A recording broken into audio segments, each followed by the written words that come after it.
Right, let's have a look at the front pages. This morning, The Times reports that the Food Standards Agency has said bringing cake into the office should be seen as harmful to your colleagues in the same way as smoking in the office can cause health problems. Really? Yes, apparently. Because I think the person at the Food Standards Agency said that she would normally avoid cake during the day, but when people come into the office, she ends up eating it, so it's not good for your health. She does acknowledge it is a choice. If Dr. Hillary was here... whether to consume the cake or not. If Dr. Hillary would slap me down, but I think, you know, having a slice of cake, passive smoking... Yeah. And also, you don't have a choice. You didn't have a choice with passive smoking, which is why smoking at the office... But hang on now. If somebody if somebody was smoking in the corner of a room, you might only inhale a little bit of that.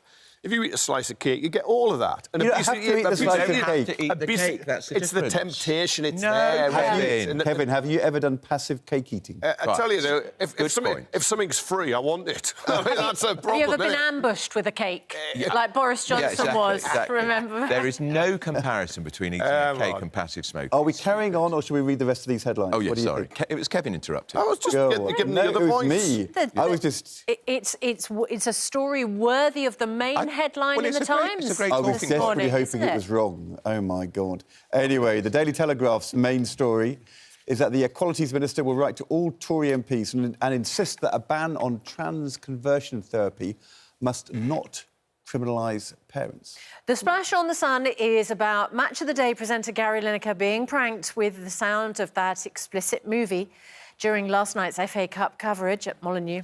And the Daily Mail leads on the nurses' strike. Daily Mirror leads on the nurses' strike with a report that agency staff are being offered £40 an hour to break the picket line in a move that the Daily Mirror says has sparked fury. We're joined by the Mail's Andrew Pearce, the Mirror's Kevin Maguire. We're going to be talking to the... Let them eat cake! He's been passively eating cake. Here's a few crumbs. Like Here's a few crumbs from my table for you. Passive cake eating. That is a great story, It is. Well, it actually is Professor Susan Jebb, who is the chairwoman of the Food Standards Agency.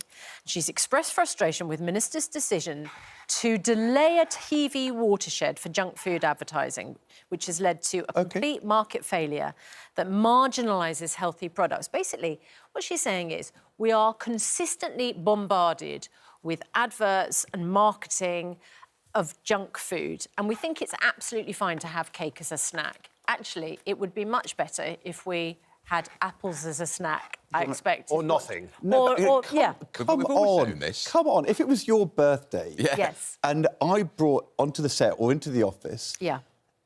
...for your birthday, an apple... with a candle in it, you go, what? Yes, I don't think she's talking about birthday cake. Why not? I don't think she's talking about it's your once birthday. a year annual birthday cake. Let's have a passive cigarette.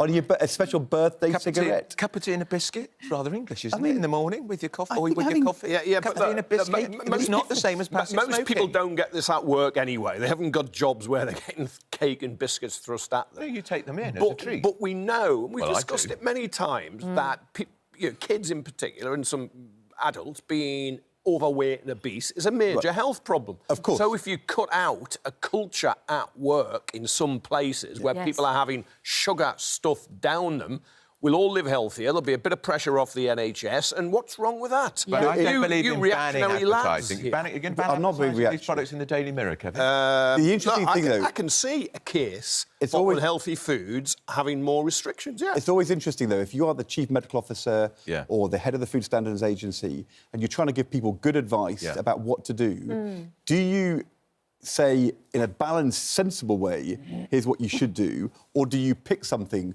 which sounds ridiculous in order to get us talking about it? Because we are talking about it, because what she's saying is ridiculous. And your broader point, Kevin, I agree with, and I actually agree with the advertising issues. I just don't think that saying cake in the office is like passive smoking. No, exactly. So some of us will go, that's ridiculous. But maybe that's the best way to get it on the agenda. I think her point is the harms of obesity and eating junk food are equivalent to some of the other harms that we don't tolerate. Killing more people now than, or costing the NHS more money than cancer, lung cancer. But when people worked in pubs behind the bar, and there was smoking, they were doing their job and they had to smoke. They did. Because it was passive smoking. the parallel between that and passive cake eating doesn't really... Although she makes this really important point, which any of us who have ever tried to give up junk food have experienced, which is it is not enough, she says, to rely on the extraordinary efforts of personal willpower needed to avoid overeating in a society that's constantly plying people with food. She says, we all like to think we're rational, intelligent and educated and make informed choices all the time, but we undervalue the impact of the environment.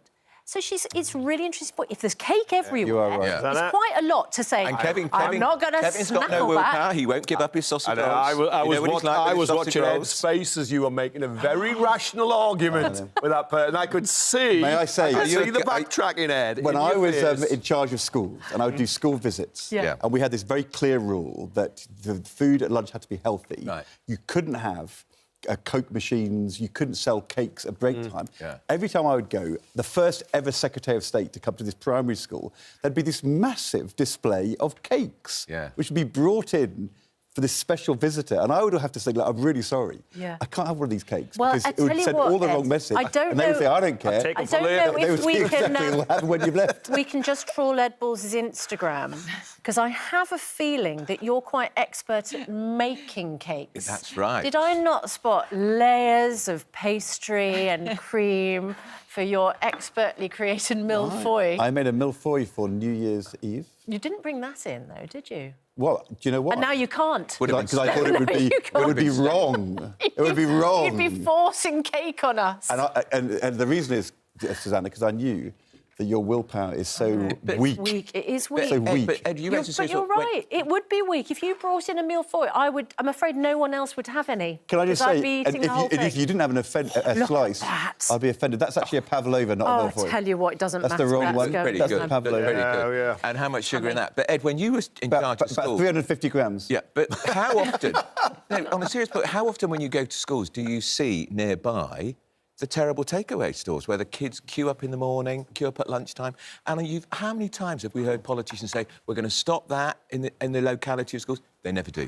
All talk. It's absolutely fine as a treat or a snack. Yeah, but when they're there every lunchtime... let's not demonise these shops. Everyone's perfectly happy with that. This feels like it's all gone a bit Marie Antoinette. I've got to say, we've got strikes in the hospitals, the Met in chaos, and we've now done 4 minutes on cake. But you know, she never said it It's as a great well. talking point. What? Marie Antoinette? You weren't there. She didn't say let them eat cake. There's no historic record of her saying it. It's just a kind of... It kind of doesn't matter, does it? That's what we all think. Yeah, Look, let's turn our attention. Let's turn our attention. It's like being a history seminar. The truth matters. How does he know? She didn't say it. Well, how do you know she did then? Well, it's in... I mean, there wasn't the internet back then. Have you not seen the recent film? Once again, Kevin defends the aristocracy. Yes, very good point. I don't know, I quite like the way the French dealt with it. I'm not quite saying we should follow that in the UK. Let's turn in the our 21st century, but attention nevertheless. to a very serious issue.